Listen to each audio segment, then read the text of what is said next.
छठा दिन कात्यायनी माता। माँ दुर्गा के छठे स्वरूप को कात्यायनी कहते हैं। कात्यायनी महर्षि कात्यायन की कठिन तपस्या से प्रसन्न होकर उनकी इच्छा अनुसार उनके यहाँ पुत्री के रूप में पैदा हुई थी। महर्षि कात्यायन ने सर्वप्रथम इनकी पूजा की थी, इसीलिए ये कात्यायनी के नाम से प्रसिद्ध हुई। माँ कात्यायनी अमोघ फलदायिनी है। दुर्गा पूजा के छठे दिन इनके स्वरूप की पूजा की जाती है। इस दिन साधक का मन आज्ञा चक्र में स्थित रहता है। योग साधन में इस आज्ञा चक्र का अत्यंत ही महत्वपूर्ण स्थान है। इस चक्र में स्थित मन वाला साधक माँ कात्यायनी के चरणों में अपना सब कुछ न्यौछावर कर देता है। भक्त को सहज भाव से माँ कात्यायनी के दर्शन प्राप्त हो जाते हैं। इनका साधक पर लोक में रहते हुए भी अलौकिक तेज से युक्त हो जाता है। 9वां अध्याय निशुम्भ वध। ओम राजा बोले, हे ऋषि श्रेष्ठ, आपने रक्त बीज के वध से संबंध रखने वाले देवी चरित्र का ये अनोखा महामंत्र मुझे सुनाया।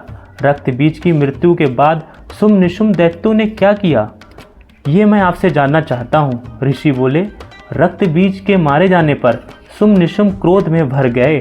दैत्यों की प्रधान सेना को लेकर निशुम्भ देवी से युद्ध करने आया। महापराक्रमी शुंभ भी सेना सहित चंडिका देवी को मारने के लिए आगे बढ़ा। शुंभ और निशुम्भ का देवी से घोर युद्ध हुआ। दोनों भाई शुंभ निशुम्भ देवी पर इस प्रकार बाणों को छोड़ने लगे मानो मेघ वर्षा कर रहे हो।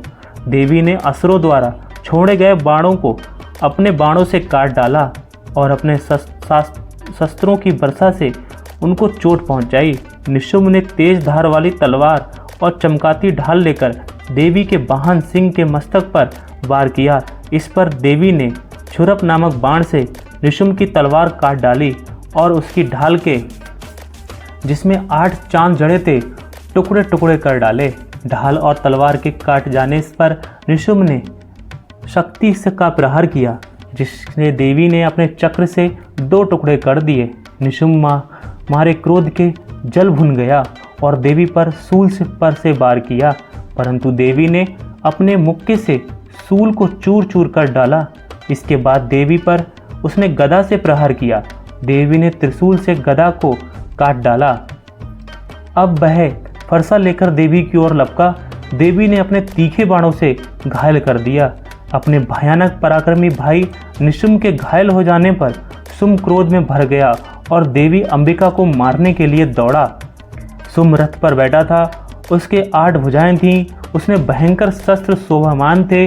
वह अपनी भुजाओं के सारे आकाश को ढांपकर शोभामान हो रहा था। देवी ने शुंभ को देखकर शंखनाद किया तथा अति दुसह सुनह धनुष की प्रचंड का शब्द किया। अपने घंटे के शब्दों से चारों दिशाएं भर दीं, जिसने आवाज से असुर सेना का तेज नष्ट हो गया। देवी ने सिंह ने भी अपनी दहाड़ से, जिसने सुन बड़े बड़े बलवानों की मद चूर चूर हो गया जाता था, आकाश, पृथ्वी और 10 दिशाओं को पूरित कर दिया। इसके बाद आकाश में उछलकर काली ने अपने दांतों और हाथों को जमीन पर पटका। उसका ऐसा करने से ऐसा शब्द उत्पन्न हुआ कि पहले के सारे शब्द शांत हो गए। शिवदूती ने असुरों से भय उत्पन्न करने के लिए अट्टहास किया, जिसे सुनकर सब राक्षस घबरा उठे और शुंभ क्रोध में भर गया। देवी अम्बा ने शुंभ से कहा, अरे दुष्ट, खड़ा रहे। इस पर आकाश से सभी देवता जय हो बोल उठे। शुंभ ने वहां आकर ज्वालाओं से युक्त एक भयंकर शक्ति छोड़ी, जिसे देवी ने अपनी मोहल्का नामक शक्ति से काट डाला। इस पर शुंभ ने सिंहनाद किया, जिसने तीनों लोग गूंज उठे और सिंहनाद का इतना घोर शब्द हुआ कि उससे पहले के नाद को दबा दिया। शुंभ द्वारा चलाए गए बाणों को देवी ने और देवी द्वारा चलाए गए बाणों को शुंभ ने काट दिया। क्रोध में भरकर देवी चंडिका ने शुंभ पर त्रिशूल चलाया, जिससे मूर्छित होकर वह पृथ्वी पर गिर पड़ा।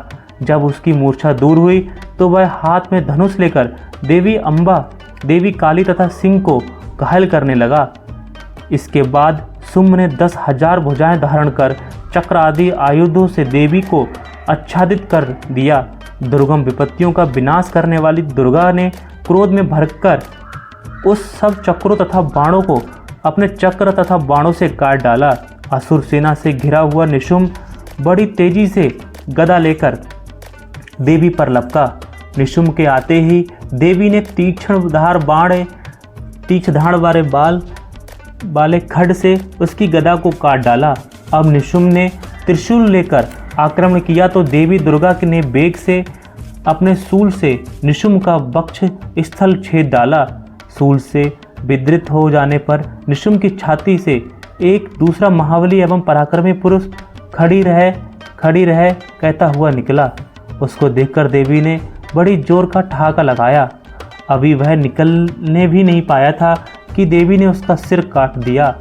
जिस सिर के कटते ही वह पृथ्वी पर गिर पड़ा। इसके बाद सिंह दहाड़कर असुरों का भक्षण करने लगा।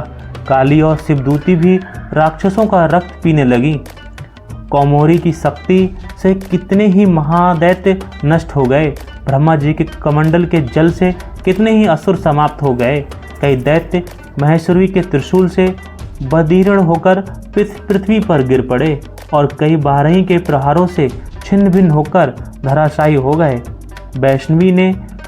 वैष्णवी भी अपने चक्र से बड़े बड़े महापराक्रमियों का कचूमर निकालकर यमलोक पहुंचा दिया। ऐन्द्री के हाथों से छूटे हुए वज्र द्वारा कितने ही राक्षस यमपुरी पहुंच गए। कितने ही राक्षसों को काली, शिवदूती और सिंह ने भक्षण कर लिया।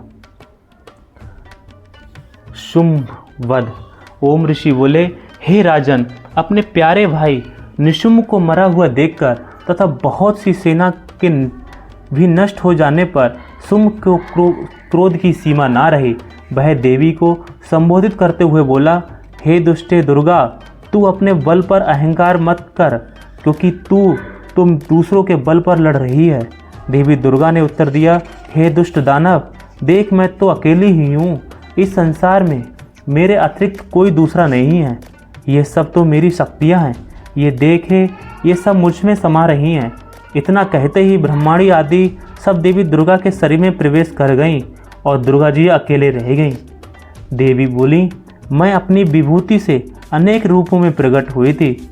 उन सब रूपों को मैंने समेट लिया है। अब मैं युद्ध के मैदान में अकेली खड़ी हूँ। तू भी यहाँ स्थिर भाव से ठहर।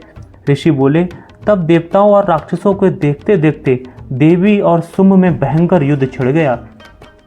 देवी दुर्गा ने सैकड़ों अस्त्रों का प्रयोग किया। शुंभ ने भी भयंकर अस्त्र शस्त्र चलाए। उनके इस भयंकर युद्ध से तीनों लोग कंपायमान हो गए। देवी द्वारा छोड़े गए शस्त्रों को शुंभ ने अपने शस्त्रों से काट दिया। इस प्रकार शुंभ द्वारा चलाए गए शस्त्रों को देवी ने अपनी भयंकर हुंकार से ही भस्म कर दिया। दैत्यराज शुंभ ने सैकड़ों बाण एक साथ चलाकर देवी को ढक दिया तो देवी ने अपने बाणों से शुंभ का धनुष का ही काट दिया। धनुष के कट जाने पर शुंभ ने शक्ति का प्रयोग किया तो देवी ने उसे भी निस्तेज कर दिया। अब दैत्यराज शुंभ अपनी तलवार लेकर देवी की ओर लपका, परंतु देवी ने उसकी तलवार व ढाल दोनों काट दिया। दैत्यराज का युद्ध में घोड़ा मारा गया, रथ टूट गया था और सारथी भी मारा गया। अब शुंभ भयंकर मुदगर लेकर देवी की ओर लपका तो देवी ने अपने पहने बाणों से उसके मुदगार को भी काट दिया। मुदगार के टूट जाने पर शुंभ बड़े बेग से देवी को मुक्का मारने के लिए दौड़ा। जैसे ही शुंभ ने देवी की छाती पर मुक्का मारा तो देवी ने भी शुंभ की छाती पर एक चांटा मारा। देवी का चांटा पड़ती दैत्यराज शुंभ पृथ्वी पर गिर पड़ा, परंतु पुनः वह उठकर खड़ा हो गया। अब दैत्यराज शुंभ अचानक उछला और देवी को लेकर ऊपर आकाश में उड़ गया। अब देवी आकाश में भी शुंभ के साथ युद्ध करने लगी। उनके इस युद्ध ने सिद्ध और मुनियों को विस्मय में डाल दिया। इसके बाद देवी ने शुंभ के साथ काफ़ी समय तक युद्ध करने के पश्चात उसे उठाकर जोर से घुमाकर पृथ्वी पर पटक दिया। पृथ्वी पर पटक जाने पर वह दुष्ट आत्मा पुनः खड़ा होकर देवी का वध करने के लिए उनकी ओर वेग से दौड़ा।